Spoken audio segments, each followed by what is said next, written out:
आरव असा न बोलता उठून गेल्याने यशोदा अस्वस्थ झाली. तिला अस्वस्थ पाहून आधी तिच्या जवळ येऊन बसला आणि यशोदाचे दोन्ही खांदे पकडून म्हणाला, आजी, तुला आरवची एवढी काळजी करण्याची गरज नाही. तो त्याच्या कामाबद्दल किती गंभीर आहे हे तुला माहीत आहे ना. त्यामुळेच तर तो आज इतका यशस्वी आहे. त्याच्या कामात थोडीही चूकही त्याला सहन होत नाही. त्यामुळेच प्रत्येक प्लेच्या ऑडिशनला तो स्वतः हजर असतो. आणि यावेळी त्याने एक स्क्रिप्ट लिहिली आहे. ही एक पॅशनेट लव्ह स्टोरी आहे. त्यामुळे त्याचे काम आणखी वाढले आहे. तू त्याची काळजी करू नको. मी आहे त्याच्याबरोबर. काळजी कशी करू नको आधी? तू त्याचा बालपणीचा मित्र आहेस आणि त्याला जितकं मी ओळखते तितकंच तू ओळखतो. बालपणीच्या त्या अपघातानंतर आरवने जे काही सहन केले त्यानंतर त्याने जगणेच सोडले आहे. मला तर हेही आठवत नाही की त्याने स्वतःबद्दल शेवटचा विचार केव्हा केला होता. तो कधी हसला होता.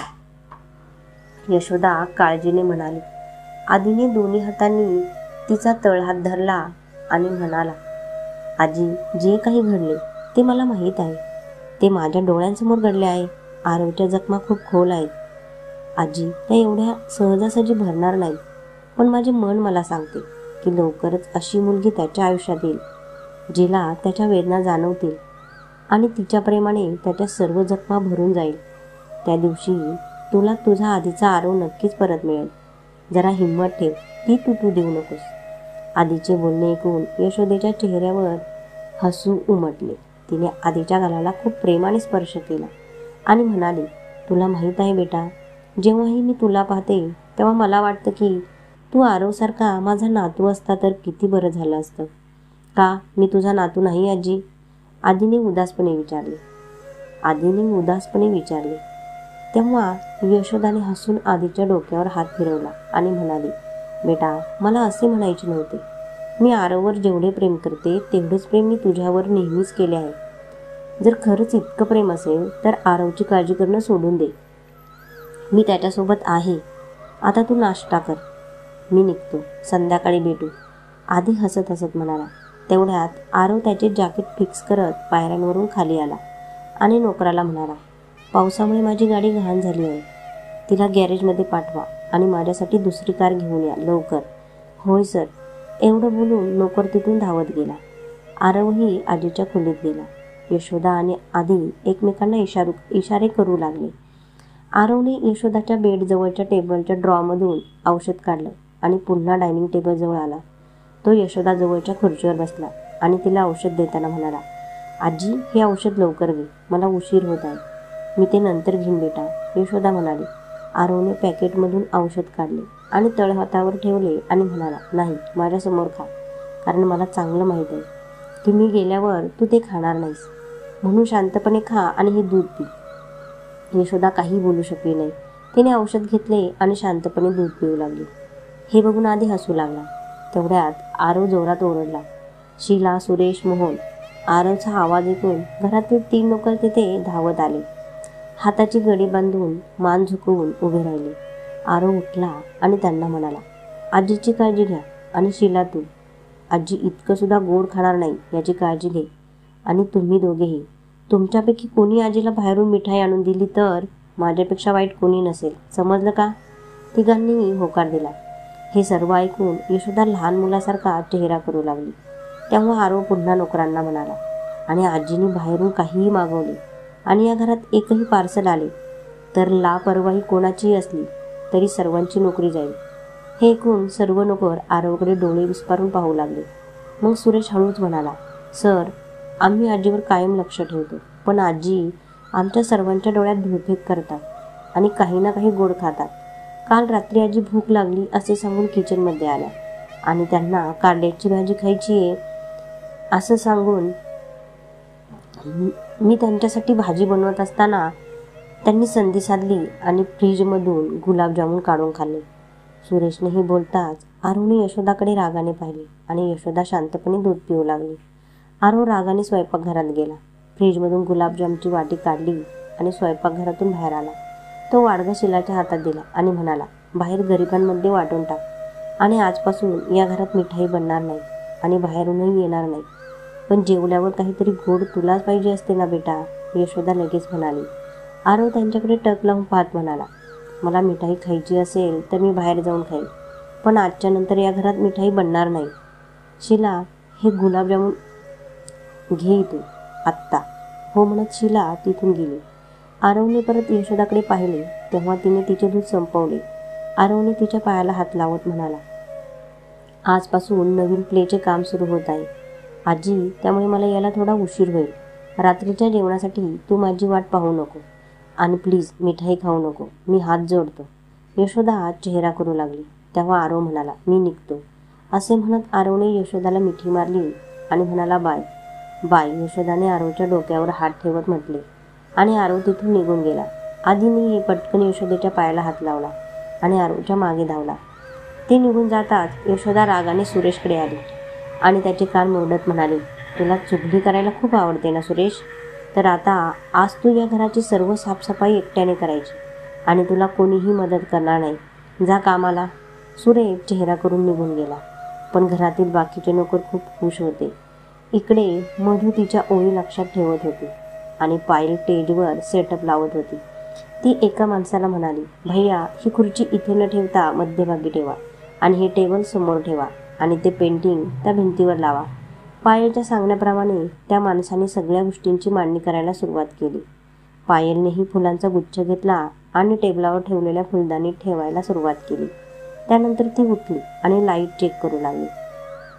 ती स्पॉटलाईट लावणाऱ्याला म्हणाली, अभि हे स्पॉटलाईट मध्यभागी ठेव, कारण आजच्या प्लेचे सगळे सीन या सेटअपने करायचे आहेत.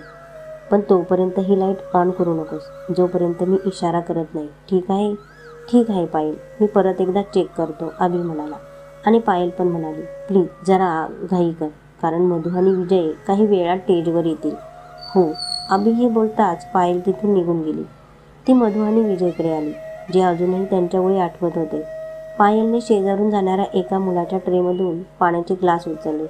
एक ग्लास मधुकडे आणि दुसरा विजयकडे देत ती म्हणाली, पाणी प्या आणि आपलं डोकं थंड ठेवा.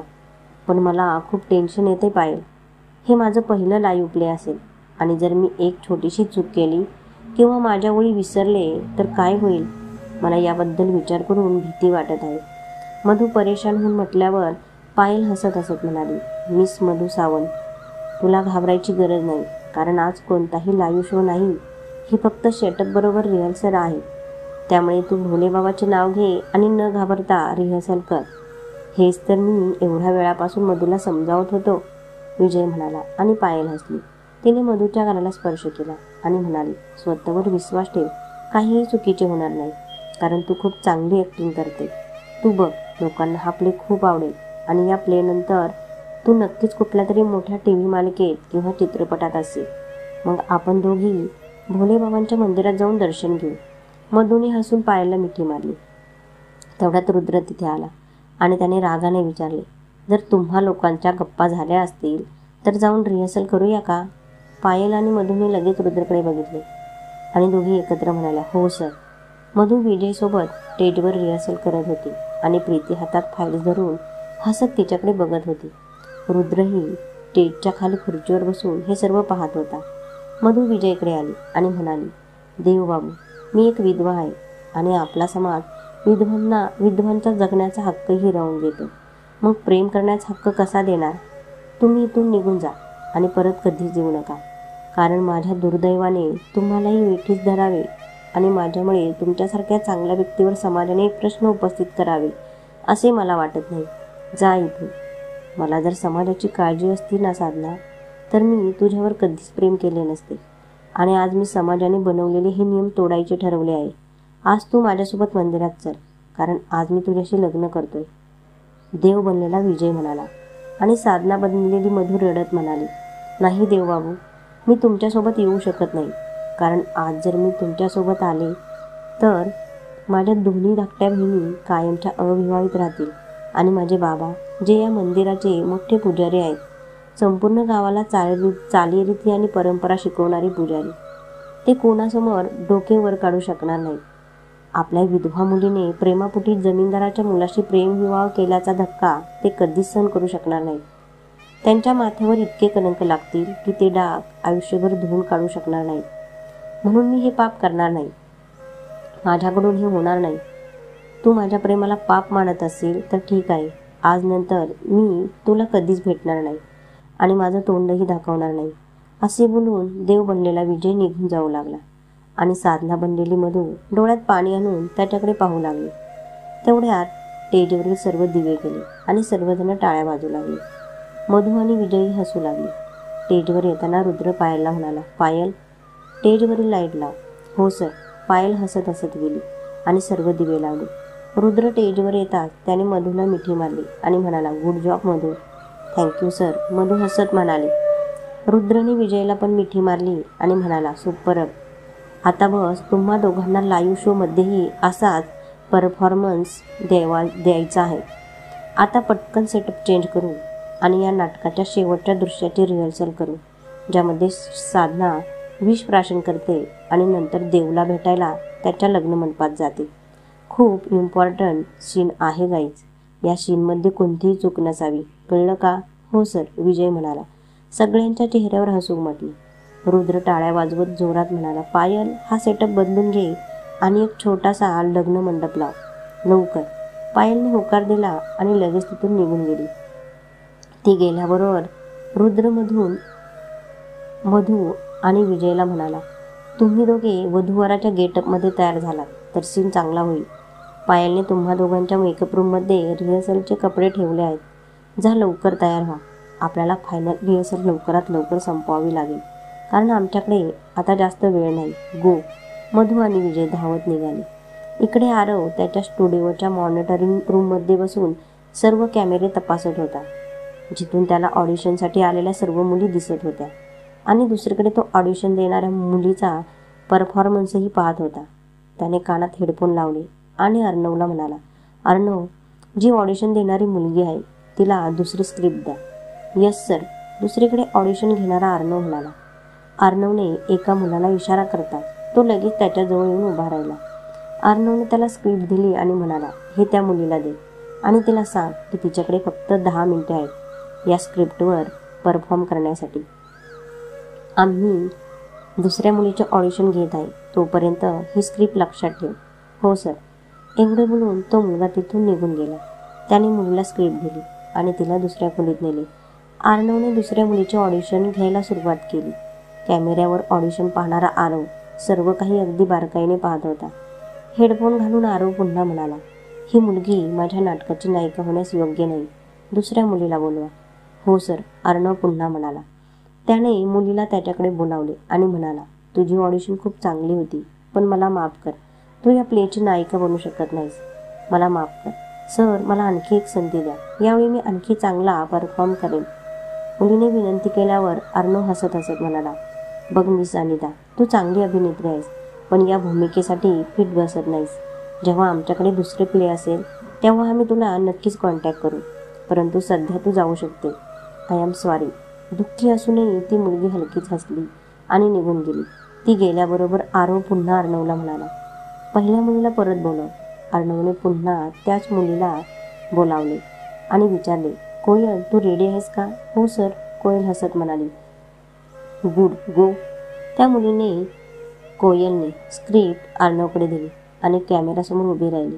अर्णवने तिला अंगठा दाखवल्यावर मुलीने डोके हलवले आणि कॅमेऱ्याकडे बघत म्हणाली, राज, मी तुझ्यासाठी माझ्या स्वप्नांचा त्याग करू शकत नाही. जर तू माझ्यावर प्रेम करतोस तर तू मला समजून घे. तुला समजले पाहिजे की मी इथपर्यंत पोहोचण्यासाठी खूप मेहनत केली आहे आणि आज जेव्हा मी यशाच्या दारात उभी आहे तेव्हा मला मागे येऊन बघायचे नाही, कारण माझ्या जागी तू असता तर तुझी स्वप्ने कधीच मोडली नसती. मग मी तुझ्यासाठी माझी स्वप्ने का विसरू? फक्त मी एक मुलगी आहे म्हणून. आणि मुलींना स्वतःबद्दल विचार करण्याआधी त्यांच्या प्रियजनांचा विचार करावा लागतो. मी ही संधी सोडू शकत नाही. त्यामुळे आज निर्णय तुला घ्यायचा आहे. जर तुझे माझ्यावर खरे प्रेम असेल तर माझ्या परत येण्याची वाट पहा किंवा दुसऱ्याचा हात धरून आयुष्यात पुढे जा.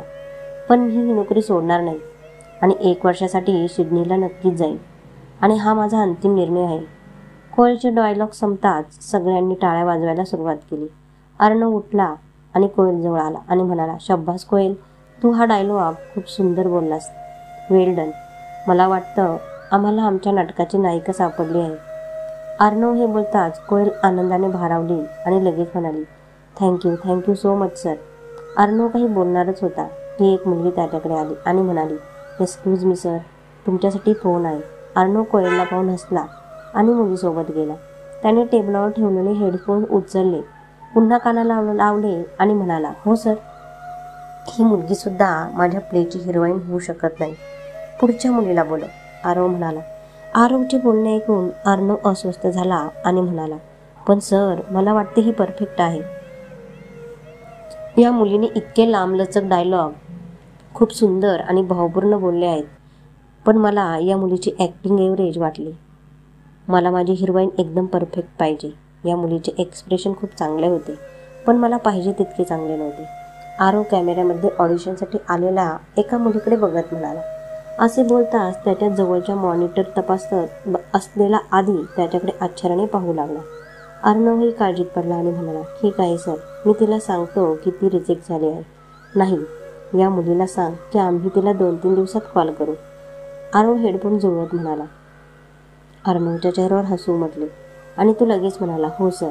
आरवने कॉल डिस्कनेक्ट केला आणि पुन्हा ऑडिशनसाठी आलेल्या मुलीकडे पाहू लागला. तितक्यात त्याला एक मुलगी दिसली. तो लगेच आदीला म्हणाला, आदी थांबव. आदी थांबताच आरवने मॉनिटरकडे पाहिले आणि म्हणाला, झूम. आदी झूम करताच पुन्हा हेडफोन लावला आणि श्रुतीला म्हणाला, श्रुती, ही निळ्या रंगाचा ड्रेस घातलेली मुलगी ऑडिशनला आलेल्या मुलींमध्ये बसली आहे. तिच्यावर कॅमेरा फोकस कर. यस सर, असं म्हणत श्रुतीने त्या मुलीकडे कॅमेरा दाखवला, जी जरा घाबरून बसली होती. आजूबाजूला बसलेल्या मुलींकडे बघून ती वारंवार छताकडे बघत देवाचे स्मरण करत होती. आरवची नजर फक्त त्या मुलीच्या हावभावांवर होती. तेवढ्यात जवळ बसलेला आदी म्हणाला, आरव, मला समजत नाही, तू त्या मुलीला कोयलला का नाकारलेस? तिने चांगला परफॉर्म केला होता. मला अशी मुलगी हवी आहे, जी फक्त चांगलाच नाही तर उत्कृष्ट परफॉर्म देऊ शकेल. प्रत्येक वाक्यात, त्या वाक्यातून आवश्यक असलेले भाव तिच्या चेहऱ्यावर आणू शकेल. ती मुलगी ते करू शकली नाही. आणि त्याहून महत्त्वाची गोष्ट म्हणजे मला माझ्या नायिकेत हवा असलेला साधेपणा आणि निरागसपणा. ती मुलगी प्रयत्न करूनही तो आणू शकणार नाही. आरवने घाबरलेल्या मुलीकडे बघत उत्तर दिले आणि आधी हसायला लागला. संध्याकाळचे 7 वाजले होते, पण अर्णव अजूनही मुलींचे ऑडिशन घेत होता. शेवटच्या एका मुलीचं ऑडिशन चालू होतं. त्या मुलीला बघून अर्णव मनात म्हणाला, हे आरव सर, पण यांना या प्लेसाठी कोणत्या प्रकारची मुलगी हवी आहे हे मला कळत नाही. सकाळपासून संध्याकाळ झाली आहे, पण एकच मुलगी शॉर्टलिस्ट झाली आहे आणि तीसुद्धा फायनल होईल की नाही माहीत नाही. आणि या मुलीला बघून असे वाटते की सर एका मिनिटात फोन करतील आणि सांगतील की तीसुद्धा नको आहे. अर्णवने हे बोलताच आरवने हेडफोनचा मायक्रोफोन पकडला आणि म्हणाला, अर्णव, ही मुलगी माझ्या प्लेची नायिका होऊ शकत नाही. तिला पूर्ण आदराने बाहेरचा रस्ता दाखवा. मला माहीत होतं, म्हणूनच मी विचार करत होतो की या मुलीला काय सांगून रिजेक्ट करू. अर्णव असे म्हणताच आरवने हेडफोन खाली ठेवला आणि आदीला सांगितले, आदी, रुद्रचा प्ले लाईव्ह होतात. आपल्याला ऑडिटोरियममध्ये रिहर्सल सुरू करायची आहे. त्याआधी मला कोणत्याही परिस्थितीमध्ये माझ्या प्लेची नायिका हवी आहे. नायिकेचा ऑडिशन तू स्वतः बघत आहे, पण आमच्या प्लेसाठी नायक त्याचे काय? कारण ज्या पद्धतीने तू हिरोईनचे ऑडिशन घेत आहे, आम्हाला त्या हिशोबाने हिरोचे ऑडिशन घ्यायला वेळ राहणार नाही. आधी आरवकडे बघत म्हणाला. आरवने मॉनिटरकडे पाहिले आणि म्हणाला, हिरोसाठी ऑडिशन घेण्याची गरज नाही. तू आधीच नायक सिलेक्ट केला आहे का? आधीने आश्चर्याने विचारले. तेव्हा आरवने पुन्हा मॉनिटरकडे पाहिले आणि म्हणाला, हो. तू मला सांगितलेही नाहीस, कोण आहे तो? आधीने विचारले. आरव उभा राहिला आणि त्याचा कोट नीट करत म्हणाला, हे प्ले मी स्वतः करतोय. असं म्हणत आरवने मोबाईल घेतला आणि तिथून निघून गेला. पण आधी पुतळ्यासारखा विचारातच राहिला. काही सेकंदांनी त्यानेही त्याचा फोन उचलला आणि आरवच्या मागे धावत आरवजवळ आला आणि विचारले, तू स्वतः हे प्ले करणार का? हो, आरव पुढे जात म्हणाला. आधी हसत म्हणाला, क्या बात है. या प्लेच्या दिग्दर्शनासोबतच दिग्दर्शक साहेब स्वतः नायकही बनणार असतील, तर यावेळी तू खूप सुंदर नाटक लिहिले आहे आणि हे नाटक आजपर्यंतचे सर्वोत्कृष्ट नाटक ठरेल हे उघड आहे, बरोबर? आरवने उत्तर दिले नाही आणि समोरून येणाऱ्या अर्णवकडे बघत म्हणाला, अर्णव, उद्या सकाळी ठीक 9 वाजता ऑडिशन सुरू कर, कारण आपल्याकडे वेळ खूप कमी आहे. हे नाटक आजपासून 14 एप्रिलला बरोबर 2.5 महिन्यांनी लाईव्ह होईल. त्यामुळे मला आता वेळ वाया घालवायचा नाही. उद्या ऑडिशनसाठी पात्र असलेल्या मुलींसाठीची ऑडिशन असेल. समजले? हो सर, पण मला काही विचारायचं होतं. अर्णवने असे विचारल्यावर आरव काही विचारण्याची वाट पाहू लागला. अर्णवने आधीकडे बघून विचारले, सर, नाटक लाईव्ह व्हायला 2.5 महिने खूप कमी वेळ आहे आणि अजून नाटकाची नायिकाही फायनल झालेली नाही. मग नाटकाची तारीख कशी जाहीर करणार? आपण इतक्या लवकर सर्व काही कसे मॅनेज करणार? नाटक लाईव्ह होण्याआधी रिहर्सलशिवाय बरीच कामे करायची असतात, जी इतक्या कमी वेळात करणे अवघड आहे. अर्णवचे बोलणे ऐकून आरवने त्याच्याकडे बघितले आणि म्हणाला, 2.5 महिन्यात हे सगळं करणं तुला अवघड जात असेल तर तू तुझ्यासाठी दुसरी नोकरी शोध, कारण मी ठरवले नाटकाची तारीख पुढे जाणार नाही. असे म्हणत आरवने चष्मा लावला आणि तिथून निघून गेला.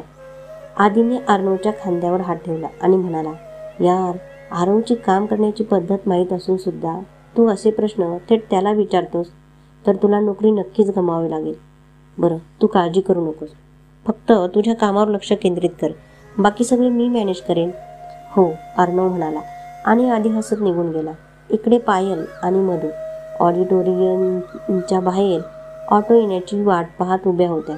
मधू, तुला माहीत आहे का, आपल्या नाटकानंतर या ऑडिटोरियममध्ये पुढचे नाटक आरव राठोड यांचे होणार आहे आणि मी ऐकले आहे की ते स्वतः या नाटकाचे दिग्दर्शन करणार आहेत.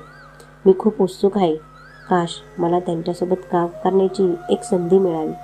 आरवबद्दल विचार करत पायल म्हणाली. तेव्हा मधू हसायला लागली.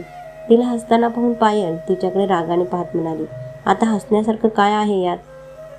मी त्यांना कधीच भेटले नाही आणि पाहिलेही नाही, पण त्यांनी दिग्दर्शित केलेली सर्व नाटके मी पाहिली आहेत. त्यांच्यापेक्षा चांगले लाईव्ह प्ले कोणीही करू शकत नाही. असं फक्त मलाच नाही तर सगळ्यांनाच वाटतं. कदाचित म्हणूनच लोक आरव राठोड यांना परफेक्शनिस्ट म्हणतात. आय नो माय जान, पण आमच्यासारखे लापरवाह लोक त्यांच्यासोबत कधीच काम करू शकत नाही. आरव राठोड हा खूप वक्तशीर माणूस आहे. जर एखाद्याला 1 सेकंदही उशीर झाला तर त्याला बाहेरचा रस्ता दाखवायला काही सेकंदही लागत नाहीत त्यांना. आणि आपण दररोज ऑडिटोरियम उशिरा पोहोचण्यासाठी नवनवीन बहाणे शोधतो. जेव्हा ते रिहर्सल करतात तेव्हा बरोबर 9 वाजता ऑडिटोरियमचा दरवाजा बंद होतो आणि संध्याकाळी 7 वाजण्यापूर्वी उघडत नाही. रिहर्सल सुरू असताना त्यांना कलाकारांच्या आवाजाव्यतिरिक्त कोणाचाही आवाज आला तर ते त्याला उचलून ऑडिटोरियमच्या बाहेर फेकून देतात. त्यांना जास्त बोलणारे लोक आवडत नाहीत आणि त्यांचं फोनशी तर वैर आहे मॅडम. ज्या गोष्टी त्यांना आवडत नाहीत त्या सर्व गुणांनी आपण परिपूर्ण आहोत. मला त्यांच्यासोबत काम करण्याची संधी कशी तरी मिळू शकते, पण तुला मिळणे अशक्य आहे. हे ऐकून पायल खिन्नपणे म्हणाली, याचा अर्थ या वेळीही मला त्यांना भेटण्याची एक संधीही मिळणार नाही. पायलला उदास पाहून मधूने तिचा हात तिच्या हातावर ठेवला आणि म्हणाले, तुला उदास होण्याची काही गरज नाही माझी जान, कारण मी उद्या त्यांच्या नवीन नाटकाच्या नायिकेचे ऑडिशन द्यायला जाणार आहे आणि तू पण माझ्यासोबत ये. कदाचित तुला त्यांना भेटण्याची संधी मिळेल. खरंच? पायलने कुतूहलाने विचारले आणि मधूने लहान मुलासारखी होकारार्थी मान हलवली. पायलने लगेच तिला मिठी मारली आणि घट्ट पकडले. तिच्यापासून स्वतःची सुटका करून घेताना मधू म्हणाली, जीव घेशील का माझा? जर मी मेले तर आरव राठोडला कशी भेटणार? मधूने हे बोलताच पायल लगेच तिला सोडून देते आणि तिचे दोन्ही कान धरून लहान मुलासारखी म्हणाली, सॉरी. मधू हसली आणि पायलही. तेवढ्यात एका ऑटो चालकाने त्यांच्यासमोर ऑटो थांबवला आणि विचारले, मॅडम कुठे जायचे? मधू आणि पायल दोघी ऑटोमध्ये बसले. मधूने ऑटो चालकाला तिच्या घराचा पत्ता सांगितला आणि तिथून निघून गेला. इकडे आरव गाडी चालवत होता आणि आधी त्याच्या शेजारी बसून त्याचे इंस्टाग्राम अकाउंट चेक करत होता. त्याने मोबाईल बघितला आणि आरवला म्हणाला, बरं आरव, बऱ्याच वर्षांनंतर तू स्वतः नाटक दिग्दर्शित करत आहे आणि त्यात अभिनयही करत आहे. पण आश्चर्याची गोष्ट म्हणजे तू मला या नाटकाची कथा आजवर सांगितली नाही. तू सोशल मीडियाचा पाठलाग करणे थांबवले आणि कामावर लक्ष केंद्रित केले आणि तुझे मेल तपासले तर तुला समजेल की मी तुला 3 दिवसांपूर्वी मी लिहिलेले संपूर्ण नाटक मेल केले आहे. आरव गाडी चालवत पुढे बघत म्हणाला. एवढं बोलताच आधीने लगेच त्याचा मेल ID उघडला आणि मेल चेक केले. आरवचा मेल बघताच आधीने त्याच्या डोक्याला हात लावला. आरव त्याच्याकडे बघून एक कडक लूक देत म्हणाला, आता पश्चाताप करून काही फायदा नाही होणार भाई. नीट वाच आणि सेटअप वगैरे डिझाईन तयार करून घे, जेणेकरून ऑडिशन संपतात रिहर्सल सुरू करता येईल. आणि काही दिवस तू फेसबुक, इंस्टा आणि व्हॉट्सॲपवरून दूर राहिल्यास कामावर योग्य लक्ष केंद्रित करू शकशील. हे ऐकून आधी रागाने म्हणाला, तू स्वतः या सगळ्यांपासून दूर राहतो, पण तू मला माझ्या सोशल मीडिया अकाउंटपासून दूर राहण्यास भाग पाडू शकत नाही, समजले. जेव्हा आरवने उत्तर दिले नाही आणि त्याच्याकडे एकटक पाहू लागला, तेव्हा आधी म्हणाला, आजकाल या सर्व गोष्टींशिवाय कुणीही राहू शकत नाही. प्रत्येक व्यक्तीला अपडेट राहायचे असते. बस एक तूच आहेस अशा क्षेत्रात असूनही ज्यामध्ये या सर्व गोष्टींची खूप गरज आहे. सोशल मीडियापासून दूर राहतो. तू कुठेही एकही फोटो पोस्ट करत नाही. आरव राठोडला स्वतःला सिद्ध करण्यासाठी या सर्व गोष्टींची काही गरज नाही. माझे काम हीच माझी ओळख आहे आणि माझ्या कामामुळे जग मला चांगले ओळखते. त्यामुळे तुझे हे छंद तुलाच मुबारक. पण मला माझा वेळ या फालतू गोष्टींमध्ये वाया घालवायला आवडत नाही. आरव समोरच्या रस्त्याकडे पाहत म्हणाला आणि आधी हळूच म्हणाला, देव करो आणि तुझ्या आयुष्यात अशीच मुलगी येऊ जी या सगळ्या गोष्टींसाठी 24 तास वेडे असेल. पण तुझं तिच्यापुढे काहीच चालणार नाही. काही बोललास का तू? आरवने आधीकडे बघत विचारले. आधीने त्याच्याकडे रोखून पाहिलं आणि नामध्ये मान हलवली. कथा आवडल्यास लाईक, शेअर आणि सबस्क्राईब करा. धन्यवाद.